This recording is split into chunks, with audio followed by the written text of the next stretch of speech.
Јас ги имав завршено сите теми за исцелување во Библијата. Ако се сеќавате уште на почетокот од нова година таму, кога ја започнав целата таа серија, споменав дека под исцелување ќе подразбираме само исцелување на телесни болести. Бев коригиран во однос на болеста на стерилност или немање деца или болеста на Ана конкретно, што не можела да роди. Бев информиран, значи, од еден наш брат дека и од психолошки причини може да се нема деца, не само од физиолошки. Меѓутоа, кога преминавме во Новиот Завет и зборувавме за Христовите исцеленија, сакајќи ги, не сакајќи, опфативме некои примери на исцеленија кои што немаат врска со телесни болести, туку се работеше за исцелување на демоно обседнати, значи на изгонување на демони. И бидејќи таму прочитавме такви примери во Евангелијата, спротивно на мојата, значи, почетна дефиниција, дека ќе зборуваме само за исцеление на телесни болести, на физички болести, ќе мораме да ја завршиме темата после исцелувањето на хромиот во храмот, дела 3 глава, зашто зборував пред 2 саботи. Во делата на апостолите постои уште едно исцеление, конкретно, мислам, исцеление. Инаку дела зборуваат за разни исцеленија, општо. Например, луѓе се исцелувале од сенката на апостол Петар. Замислете колко била силна духовно првата црква. Христос повеќе не бил на земјата, луѓето и понатаму ги носеле своите болни и немокни на исцеление, ама каде ги носеле? Ги носеле во неговата црква. Замислете денеска да почне да влегува народ, например, овдека, со своите болни на исцеление. Што ќе им речеме ние? Ќе им речеме, одете во болница, ова не е болница.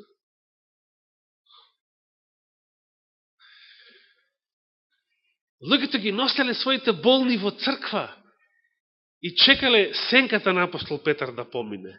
Односно, бидејќи тој немал ни време, ни можност за сите нив поединечно, доволно било сенката негова да помине.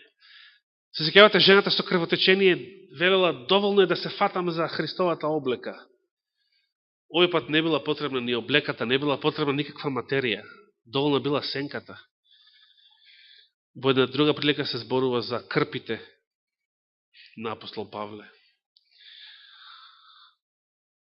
Крпа, знаете што е крпа? Имаме една крпа сега денеска, што се бришев со неја цел ден.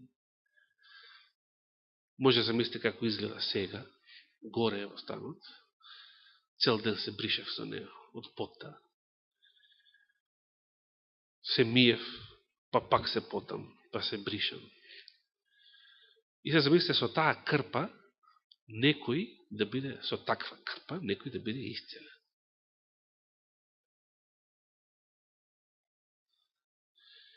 Зошто функционираа сите овие средства кај апостолите? Ајде го послушаме брат Трајче. Трајче, што би им рекол на луѓето ако влезат овде во црква со болни луѓе? Да.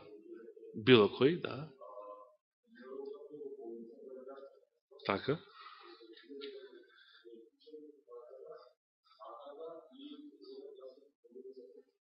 Убаво. Благодарам. Че иако работиш во болница, не да го пратиш во болница. Да, токму така.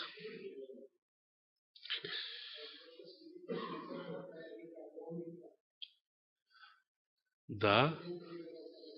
А се нета што одговор имаш ти?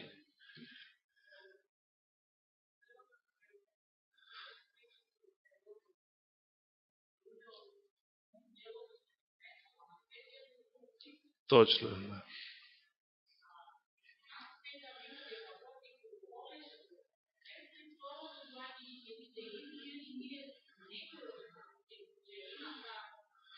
остатокот, да.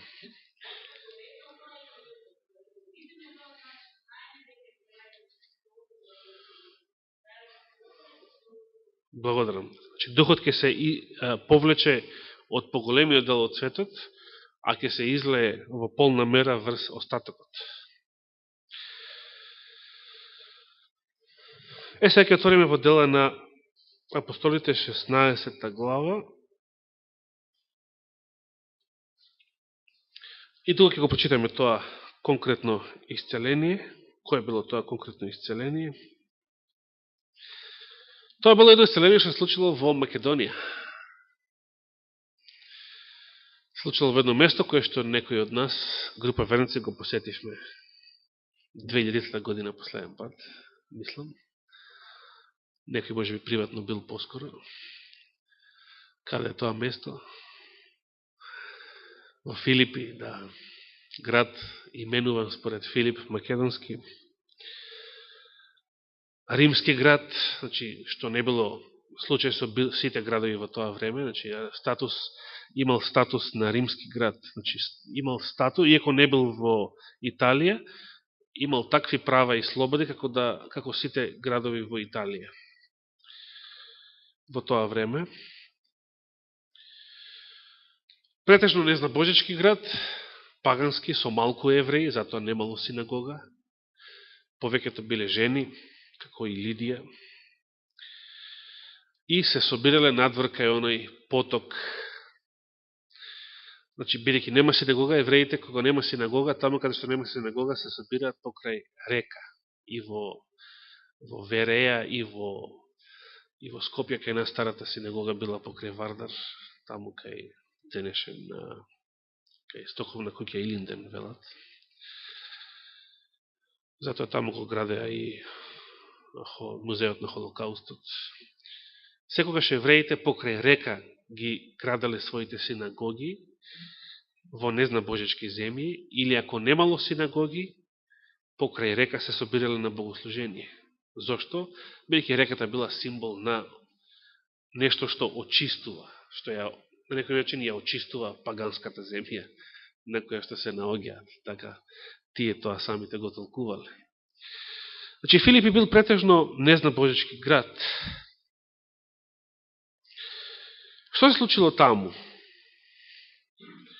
Значи, читаме.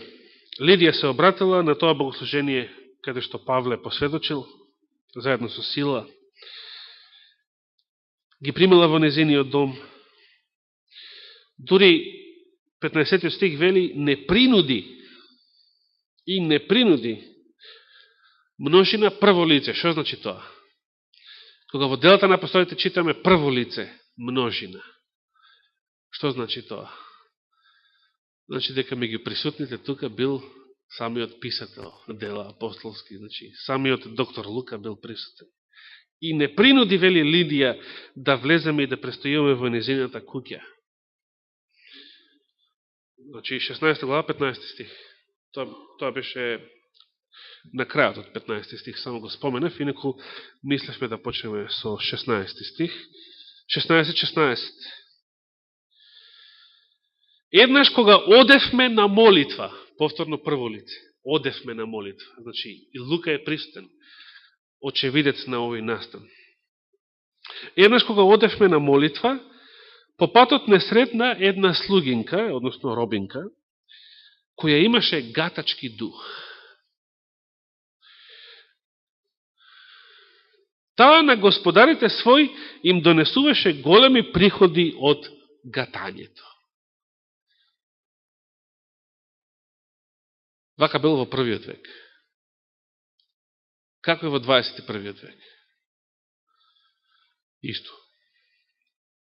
Еден куп гајачи, гатачи, бајачи, јасновидци, Клеопатри, Караконджули, на турски е така, вестерка. Нема канал на кој што не постојат такви емисии. Нема наслава во Скопје каде што не постојат такви гатачи.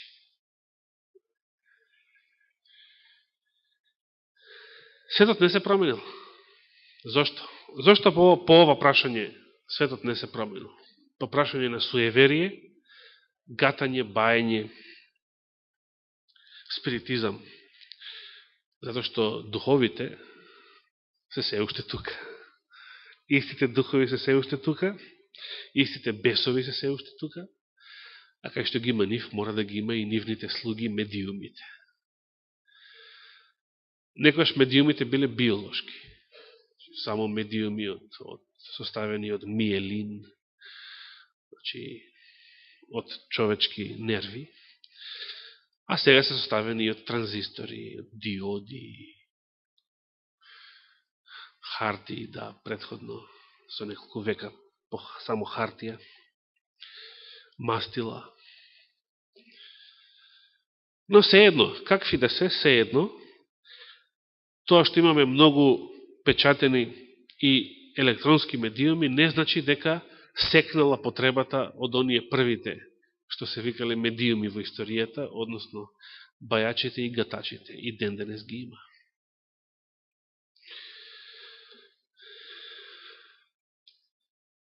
Ги имало, значи, и во Филипи, во првиот век. И секогаш тие зборувале за пари, гатале за пари, и тоа за големи приходи, вели, 16 стих. Денесите што прават? Гатаат, лечат и бајат без пари? Се разбира не.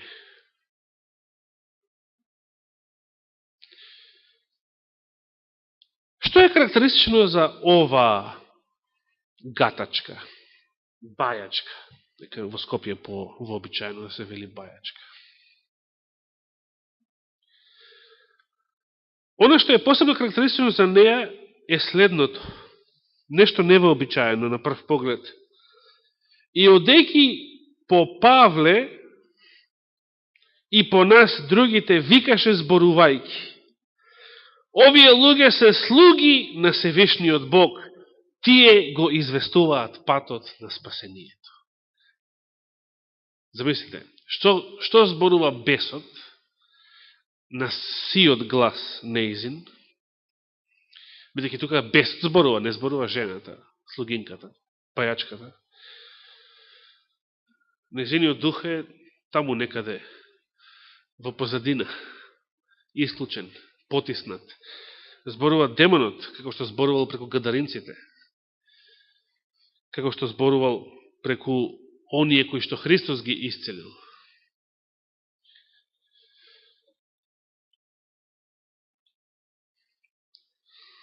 Спротивно на она што би го очекувале, бесот овде кажува вистина.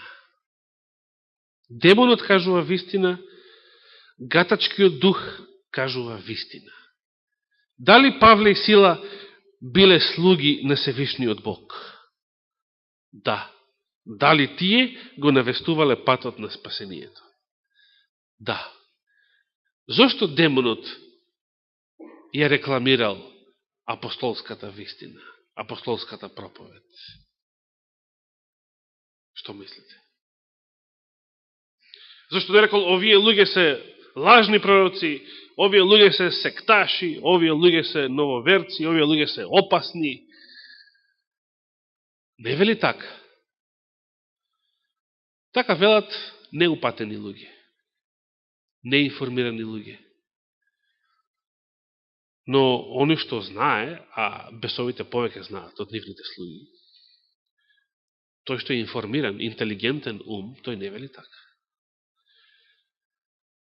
Секаде во Евангелијата, кога читаме, кога бесовите се среќаваат со Христа, што велат за Него? Ја кажуваат вистината. Ја исповедаат вистината, замислете. Ти си Син Божи, ти си Светец Божи. Зошто Христос, читаме на повеќе места, им забранувал тоа да го зборуваат?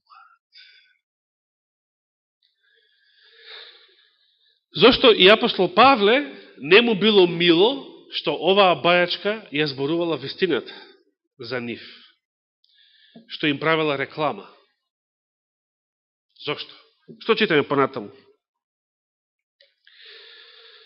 18 стих вели, ова го правеше таа многу дни. Значи не беше само еднаш. И кога му здодеа на Павле, значи на Павле му здодеа. Павле бил човек како и ние. Човек на кој што може да му се здодее.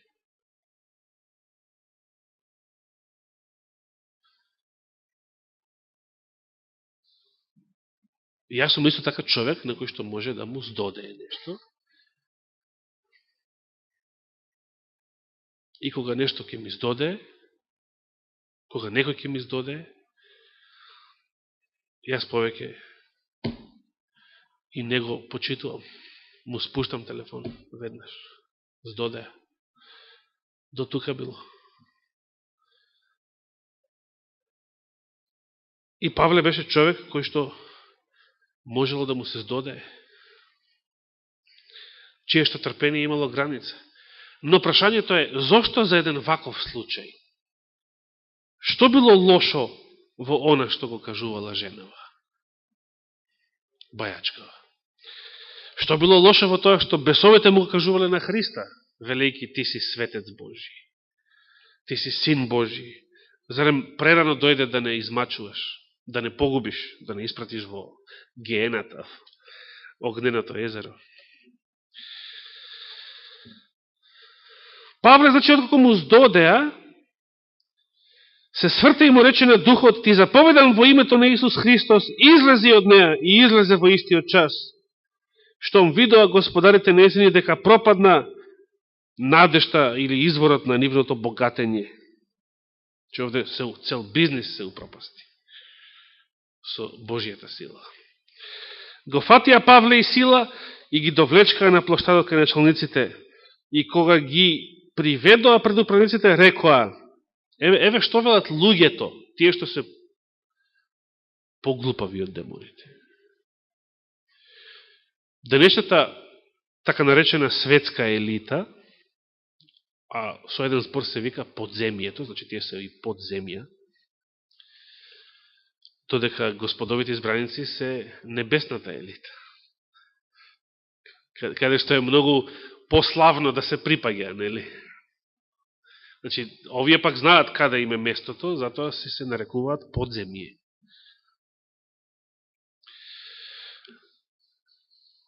Овие господари неизини и самите биле робови на сатаната и на неговите ангели.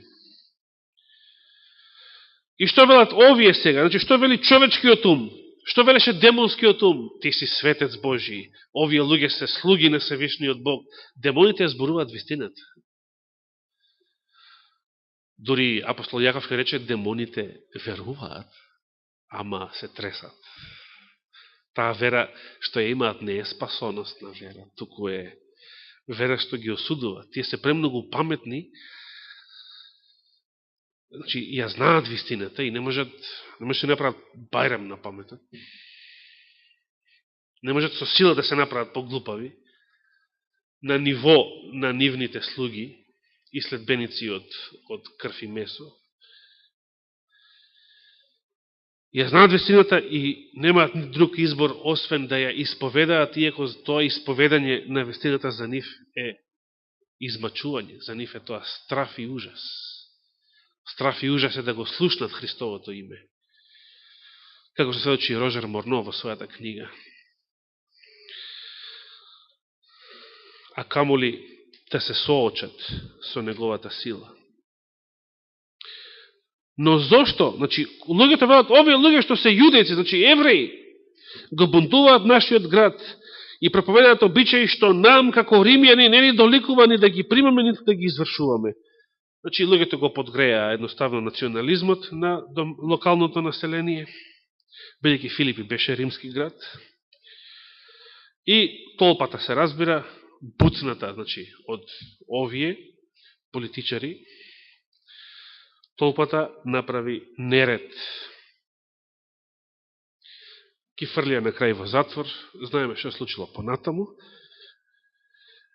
Но прашањето останува. Зошто на Павле, зошто на Христа не му се допаѓа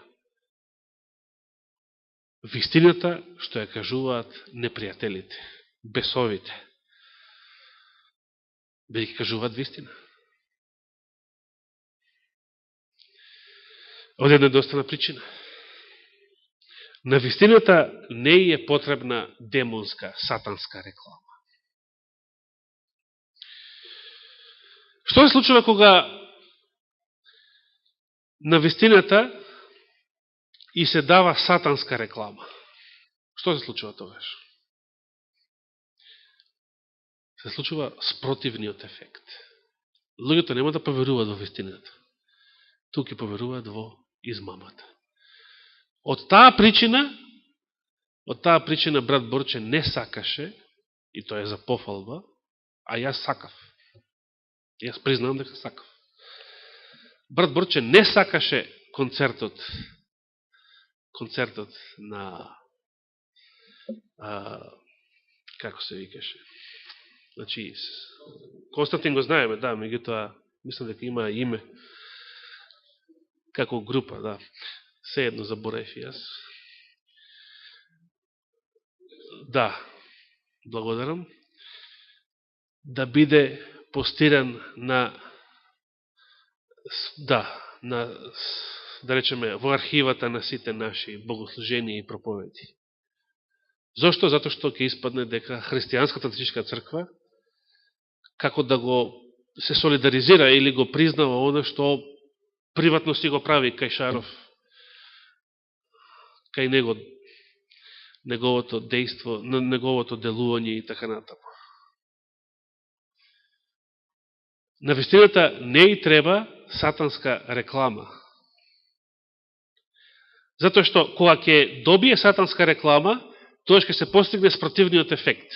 Еве еден друг пример ќе ви кажам, се случи во прилика, значи ова беше, мислам пред 2 години беше тоа, нивниот концерт, малку порано, пред 3 години.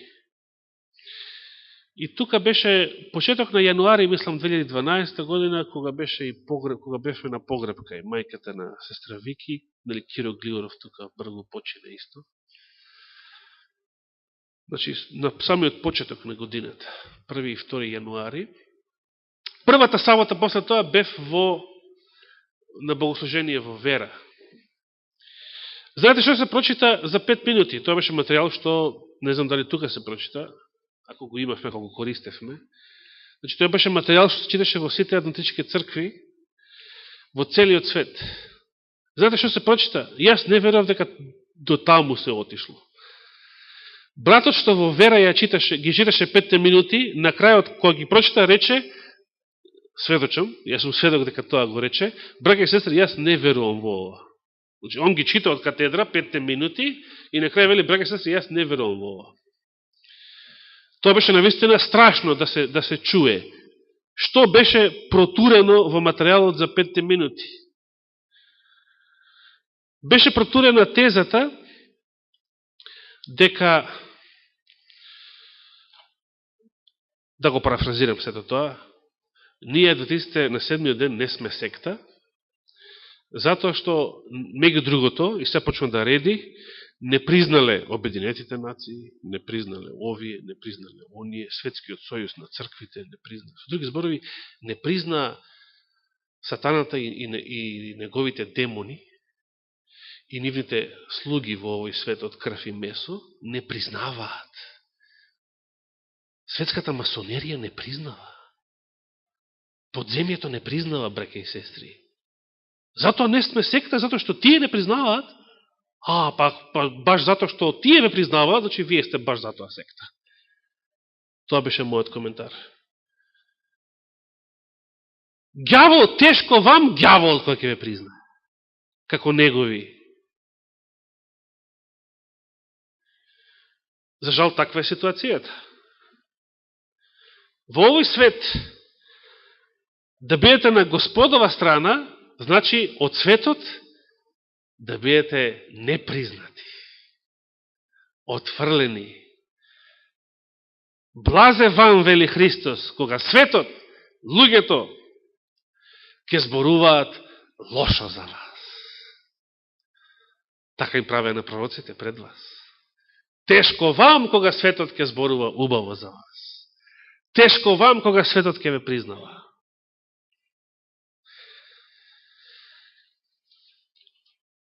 На вистината не треба сатанска реклама. Христос им наредувал на бесовите да молчат и да не ја кажуваат вистината. Оној што се откажал од вистината и оној што се бори против вистината, тој не треба да ја зборува вистината. Тој не треба да ни биде помошник, тој не треба да ни биде сојузник. Пред некоја година се сеќавам на Фейсбук се ширеше една друга вест како Хилари Клинтон ги поддржува до 37-миот ден, ги поддржува евреите, па заради нив се залага за слободна сабота и така натаму. Да, ворете сега ако некој од власта се залага за верска слобода, меѓутоа таквата реклама не е тоа нешто што треба да се фалиме ние и да го шириме и да го прераскажуваме. Бидејќи ако Содом и Гомор станал наш сојузник, тешко нам. Тешко нам, затоа што се гледа какви се резултатите. Ако ги кршиме другите заповеди, ако кршиме една Божја заповед, било која, тогаш ја кршиме и четвртата, бидејќи четвртата не може да се држи, ако се кршат другите. Божјиот печат не може да се прими, ако постои и најмал греф, и најмала нечистотија, што свесно ја негуваме во нашите срца. Нашето време, за жал, измина. Измина и саботата, или тука е некаде.